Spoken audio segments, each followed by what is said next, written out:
Get ready, start. There is need in our schools and colleges for greater attention to professional and job oriented courses of instruction so that our children can look forward to the future with confidence and hope and may not be pained with uneasy feelings of uncertainty and frustration as confront them today. There is also need to devote greater attention to sports and games for the play fields help in building not only the body but also include discipline and capacity to lead. Our educational system needs to be so rearranged that while we instilling our young boys and girls ethical values and respect for religion, yet irrespective of the faith which they profess, they grow into good citizens with broad minded, generous, and Catholic attitude, treating all their fellow men as members of one large family without inhabitation of class or creed or material fortunes.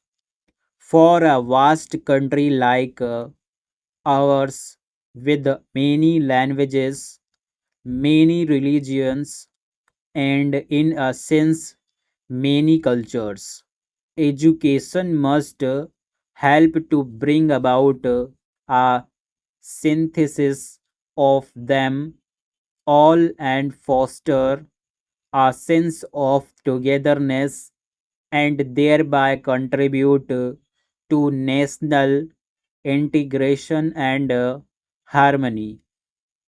Very often, the question is asked whether the public school system is in harmony with the society in which we live. The public school system have undoubtedly rendered great service to the country in the past and can also contribute much in the years ahead. But the institution has to undergo reorientation in its objectives and a basic change in its concept of exclusiveness. It has to be recognized that public schools have afforded the flowering of personality and building of character of its children, and many of our illustrious sons have been the product of such institutions. The times have changed.